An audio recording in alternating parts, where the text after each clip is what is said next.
నమస్తే, welcome to SR news. నేను సంగీత. ఆంధ్రప్రదేశ్ ముఖ్యమంత్రి నారా చంద్రబాబు నాయుడు ఢిల్లీ వెళ్లనున్నారు. ఏపీ ముఖ్యమంత్రిగా బాధ్యతలు స్వీకరించిన తర్వాత చంద్రబాబు ఢిల్లీ వెళ్లడం ఇదే తొలిసారి. జూలై 4వ తేదీన చంద్రబాబు ఢిల్లీ పర్యటనకు వెళ్లనున్నారు. ఢిల్లీ పర్యటనలో కేంద్ర ఆర్థిక మంత్రి నిర్మలా సీతారామన్ సహా పలువురు కేంద్ర మంత్రులను చంద్రబాబు కలవనున్నట్లు సమాచారం. జూలై నెలాఖరులో కేంద్రం బడ్జెట్ ప్రవేశపెట్టే అవకాశాలున్నాయి. ఈ నేపథ్యంలోనే చంద్రబాబు ఢిల్లీ వెళ్తున్నట్టు సమాచారం. 2024 సార్వత్రిక ఎన్నికల నేపథ్యంలో కేంద్రం ఓటాన్ అకౌంట్ బడ్జెట్ ప్రవేశపెట్టింది. ఇప్పుడు పూర్తి స్థాయి బడ్జెట్ ప్రవేశపెట్టనున్నారు.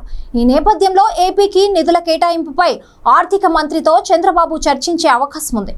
2024 ఏపీ అసెంబ్లీ ఎన్నికల సందర్భంగా టీడీపీ కూటమి పలు హామీలతో ఎన్నికల మేనిఫెస్టో ప్రకటించింది.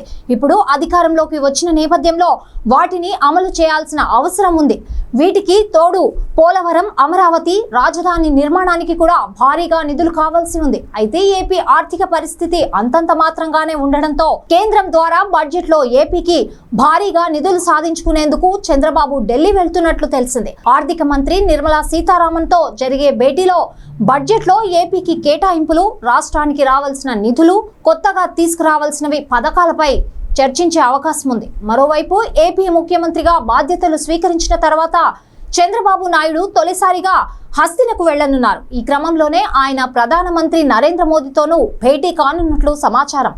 పోలవరం, అమరావతి రాజధాని నిర్మాణం వంటి అంశాలను ఆయనతో చర్చించే అవకాశాలున్నాయి. పోలవరం నిర్మాణంపై ఇప్పటికే శ్వేతపత్రం విడుదల చేసిన చంద్రబాబు దీనిపై కేంద్ర జలశక్తి మంత్రిత్వ శాఖతోనూ చర్చించే అవకాశాలున్నాయి. పోలవరం ప్రాజెక్టుకు అంతర్జాతీయ నిపుణుల బృందం సందర్శించింది. వీరు చేసిన సలహాలు, సూచనలను చంద్రబాబు కేంద్ర జలశక్తి మంత్రిత్వ శాఖ వద్ద ప్రస్తావించనున్నారు. మొత్తంగా ఏపీ సీఎంగా బాధ్యతలు స్వీకరించిన తర్వాత తొలిసారిగా చంద్రబాబు ఢిల్లీ వెళ్తుండడం, అందులోనూ బడ్జెట్ ప్రవేశపెట్టడానికి ముందు వెళ్తున్న నేపథ్యంలో ఈ విషయం రాజకీయంగా హాట్ టాపిక్ గా మారింది. ప్రస్తుత ఎన్డీఏ ప్రభుత్వం చంద్రబాబు నేతృత్వంలోని టీడీపీ కీలకంగా మారిన పరిస్థితిలో చంద్రబాబు ఏ మేరకు నిధులు సాధిస్తారనేది ఆసక్తికరంగా మారింది.